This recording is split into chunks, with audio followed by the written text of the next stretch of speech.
Hello everyone, welcome to BEd study channel. आज हम हिंदी गद्य में पाठ योजना के विषय में जानकारी प्राप्त करेंगे। तो यहाँ पे सबसे पहले हमने अपनी हेडिंग लिखी पाठ योजना, फिर दिनांक क्या है, कब बनाया है, कक्षा क्या है, विद्यालय का नाम, विषय हिंदी है हमारा, हिंदी में क्या है, गद्य पद्य है या फिर निबंध में लिखने जा रहे हैं, व्याकरण है क्या है, यहाँ पे हम उसको ब्रैकेट में लिख देंगे। फिर प्रकरण क्या है, जब मैंने पहली पुस्तक खरीदी प्रकरण है, प्रकरण टॉपिक कुछ भी कर सकते हैं। फिर कालांश है हम लिखेंगे, जो पीरियड है हमारा वो है, अवधि कितनी अवधि की होती है, मैक्रो टीचिंग वो हमने यहाँ पे लिखी है आपके विद्यालय में, और वैसे तो 35 मिनट की होती है, यहाँ पर हमने लिखा। फिर सामान्य उद्देश्य है, वो हिंदी से ही रिलेटेड सामान्य उद्देश्य क्या है हम यहाँ पे लिखेंगे। यहाँ पे हिंदी से रिलेटेड मतलब कि हिंदी को किस तरीके से सामान्य उद्देश्य हमारे क्या है कि हिंदी को पढ़ाने से क्या क्या जो है बच्चे किस तरीके से उसमें हिंदी को लेकर वो जागरूक हो सकते हैं, क्या डेवलपमेंट उसमें हो सकता है, उनमें किस तरीके से जो शब्द भंडारण में किस तरीके से वृद्धि हो सकती है। तो हमने यहाँ पे सामान्य उद्देश्य अपने लिखे हैं।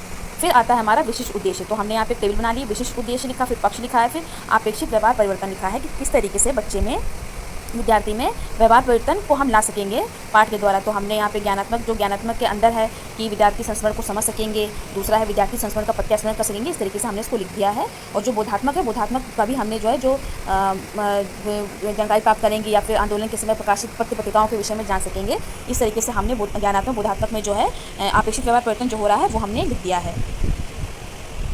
और फिर देखिए इसी टेबल को जो है हम कंटिन्यू करेंगे यहाँ पे कि फिर हमने क्रियात्मक के बारे में भी लिखा है, कौशलात्मक में भी लिखा है, भावात्मक भी लिखा है। तो ये देखिए हम ये जो टेबल हमारी है ये कंप्लीट हो रही है। जो सेंटेंस है ये आप सेंटेंस देखिए, जो आप सेंटेंस लिखेंगे वो हमारे कंटिन्यू होते जाएंगे। ये देखिए यहाँ पे जो है वो कंटिन्यू होंगे, यहाँ पर ये देखिए कंटिन्यू हो रहे हैं यहाँ पर, ये देखिए। तो ऐसे ही जो है हमारे जो विशिष्ट उद्देश्य हैं वो कंटिन्यू होते जा रहे हैं। 5 हमने जो लिए हैं वो कंटिन्यू हो रहे हैं, ये देखिए। उसके बाद फिर आता है हमारा सहायक सामग्री आता है। सहायक सामग्री में आप क्या जो यूज़ करें वो लिखेंगे। फिर पूर्ण ज्ञान है बच्चों को पाठ पढ़ाने से पहले उनको क्या पता है, तो हम ये यहाँ पे लिखेंगे, यहाँ पे लिखेंगे। और जो हमारा सेंटेंस है वो हमारा उसके सामने, उस सेंटेंस के सामने ही जो है अपनी पूरी बात लिखेंगे। ये देखिए से लिखा है कि विद्यार्थी विभिन्न प्रकार की पुस्तकों के विषय में सामान्य जानकारी रखते हैं। तो ये देखिए पूर्ण ज्ञान में हमने ये लिख दिया है। उसके बाद फिर जो है हमारा आता है प्रस्तावना प्रश्न, तो इसमें भी हमने टेबल बना ली है। प्रस्तावना प्रश्न, छात्र अध्यापिका क्रियाएँ, और फिर आता है ये हमारा विद्यार्थी क्रियाएँ। ये देखिए तो हमने यहाँ पे ये देखिए 3 प्रश्न बनाए हैं, 3 प्रश्न बना दिए हैं जो छात्र अध्यापिका क्रियाएँ, जो छात्र अध्यापिका जो है बच्चों से पूछेगी। और फिर क्या है यहाँ पे हमारा विद्यार्थी क्रियाएँ, तो विद्यार्थी क्रियाएँ में क्या है कि वो प्रश्नों के उत्तर दे रहे हैं। ये देखिए उत्तर दे रहे हैं वो कि उन्होंने उत्तर दिया है। और फिर इसमें देखिए हमारे जो इसमें हम समस्यात्मक प्रश्न नहीं है, तो इसको हम आप अगर आपका बच्चे आंसर देते हैं तो अच्छी बात है, नहीं देते तो कोई इसमें वो बात नहीं है। आप समस्यात्मक प्रश्न लिख करके अपना जो है कंटिन्यू कर सकते हैं लेसन प्लान। लेकिन यहाँ पे ये देखिए जो हमारा प्रश्न 3 बना है कि शिक्षक किसकी सहायता से पढ़ाते हैं, और बच्चे ने उत्तर दिया है कि शिक्षक पुस्तक की सहायता से पढ़ाते हैं। तो यहाँ पे आंसर मिल गया, तो हमारे को समस्यात्मक तो यहाँ पे प्रश्न नहीं बना, तो उसके तो हम कंटिन्यू करते चले जाएंगे। फिर उद्देश्य कथन है हमारा, उद्देश्य कथन आप लिखेंगे। उद्देश्य कथन ये देखिए लिखेंगे आप जो है कि इसके जो लेखक संस्मरण हैं, जो लेखक हैं, तो उनके लिखा है कि ये देखिए कि विद्यार्थियों आज हम धर्मवीर भारती द्वारा लिखित संस्मरण जब मैंने पहली पुस्तक खरीदी का अध्ययन करेंगे, या आप इस तरीके से यहाँ पे लिख देंगे। ये देखिए फिर प्रस्तुतिकरण है, प्रस्तुतिकरण की हेडिंग आप डालेंगे, प्रस्तुतिकरण की हेडिंग डालेंगे आप जो है, ये देखिए प्रस्तुतिकरण की हेडिंग डाल के आप जो उसके अंदर लिखा गया है वो आप लिखेंगे, ये लिखेंगे। फिर आप उसके बाद जो है निर्देश दिया है, निर्देश आप लिखेंगे। निर्देश में ये देखिए कि जो भी पाठ संख्या है, पाठ पुस्तक की प्रश्न संख्या है कि 20, 30, 40 जो भी है वो छात्र अध्यापिका विद्यार्थियों से खोलने को बोलेंगे। ये देखिए आप यहाँ पे हम इसके अंदर जो निर्देश हैं वो हम यहाँ पे लिख देंगे। इस तरीके से ये हमारे यहाँ पे ये इंट्रोडक्टरी के जो सब हैं वो हमारे जितनी भी हेडिंग्स हैं वो हम यहाँ पे एंड होती हैं। अब यहाँ पे एक नई टेबल बनी है। नई टेबल पे ये देखिए यहाँ पे लिखा है शिक्षण बिंदु, ये टेबल बनी है। फिर छात्र अध्यापिका क्रियाएँ क्या हैं, फिर आगे ये देखिए लिखा है कि विद्यार्थी क्रियाएँ, शिक्षण विधि, सहायक सामग्री, फिर लिखा हुआ है शामपट्ट कार्य। तो यहाँ पे आप ये देखिए जो हम आप एक पैराग्राफ चूज़ करेंगे, आप पैराग्राफ क्यों चूज़ करेंगे, उसी को लेकर के आपको जो है ये पैराग्राफ अपने यहाँ पे एक आपको लेकर के एक जो है एक छोटे से पेपर पे आपको पूरा पैराग्राफ लिखना है, उसको स्टिक कर देना है। तो आप जो है पैराग्राफ लेंगे और उसी पैराग्राफ को लेकर के आप जो है पहले उसके जो है छात्र अध्यापिका पहले पढ़ेंगी, उसके छात्र अध्यापिका पहले पढ़ेंगी, फिर बच्चों से पढ़ाएंगी, फिर उसका मौन पठन होगा और उससे ही फिर रिलेटेड 2 प्रश्न किए जाएंगे, और उसके बाद फिर जो है छात्र अध्यापिका जो उसका स्पष्टीकरण देना प्रारंभ करेंगी। तो यहाँ पे ये देखिए लिखा हुआ है कि पहले ही कि छात्र अध्यापिका प्रस्तुत खंड का उचित ये देखिए आदर्श वाचन करेंगी, अवरोध तथा विराम चिन्हों को दृष्टिगत रखते हुए आदर्श वाचन करेंगी। और विद्यार्थी क्रियाएँ क्या हो रही हैं यहाँ पे कि वो ध्यानपूर्वक सुन रहे हैं, और जो विधि आप विधि लिख देंगे, शामपटकार जो भी आप शामपटकार लिखेंगे।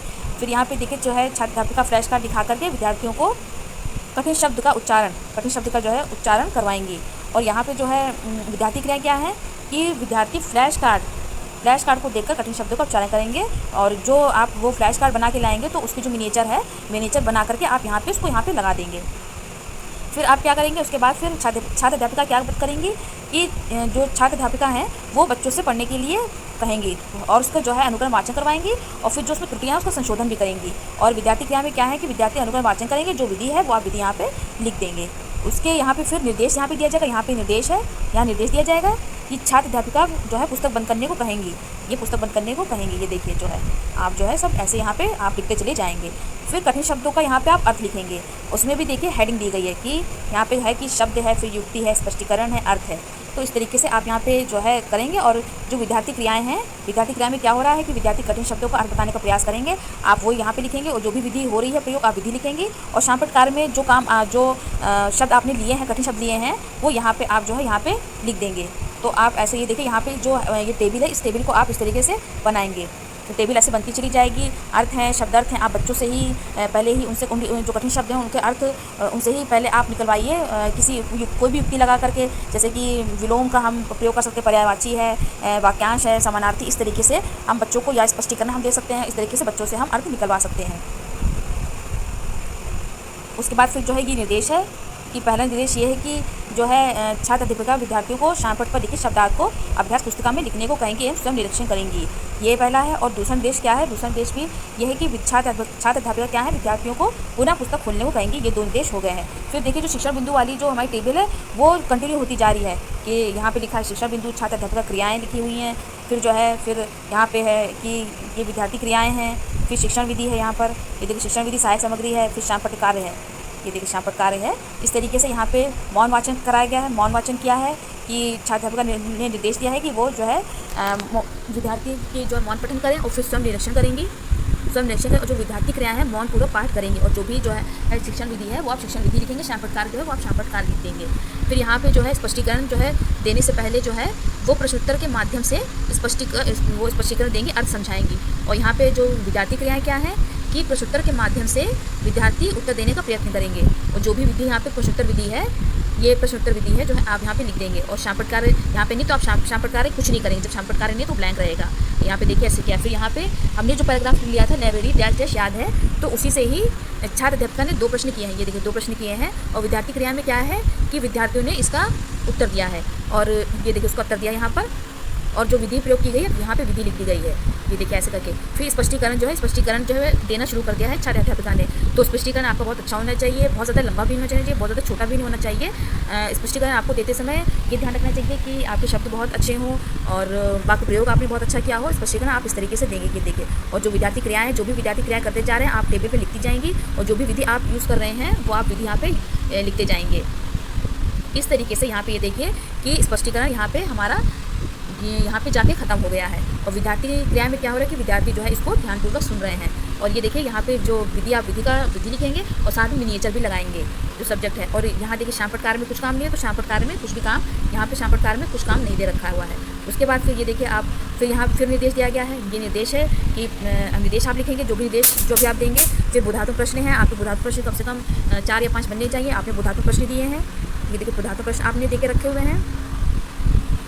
उसके बाद फिर शामपट सारांश है, ये देखिए शामपट सारांश आपने दे के रखा है, जो आपने वहाँ पे पाठ योजना के नीचे जितनी भी हेडिंग्स लिखी थी वो सब यहाँ लिखेंगे, और फिर यहाँ पे शब्दार्थ लिखेंगे यहाँ ये देखिए जो है। उसके बाद फिर निरीक्षण कार्य है। फिर निरीक्षण कार्य जो है आपने दिया है, तो छात्र अध्यापक का जो निरीक्षण कार्य देंगे वो निरीक्षण कार्य आप यहाँ पे लिख देंगे। ये यहाँ पे देखिए निरीक्षण कार्य लिखा गया है, लिखेंगे यहाँ पर। और फिर उसके बाद पुनरावृत्ति प्रश्न आएंगे, तो पुनरावृत्ति प्रश्न भी आपके 5 तक बने होने चाहिए, 4 या 5 तक आपके बने होने चाहिए। और उसके बाद फिर जो है फिर आपके यहाँ पे आता है ये गृह कार्य। तो आप गृह कार्य में देखिए यहाँ पे तो दिया गया पाठ में आने वाले पत्र पत्रिकाओं की सूची विद्यार्थी बनाकर लाएंगे। तो आप लॉन्ग भी दे सकते हैं, जो है गृह कार्य लॉन्ग भी दे सकते हैं, ऑब्जेक्टिव भी दे सकते हैं, या फिर सत्य असत्य भी दे सकते हैं। इस तरीके से जो आप अपने हिंदी की पाठ योजना को तैयार कर सकते हैं। तो यहाँ पे जो हमारी जब मैंने पहली पुस्तक खरीदी, इसकी जो पाठ योजना यहीं पर समाप्त होती है। हमारे चैनल को लाइक करिए, सब्सक्राइब करिए, और जो है आपकी कोई भी क्वेरी है तो आप कमेंट सेक्शन में कर सकते हैं। Thank you.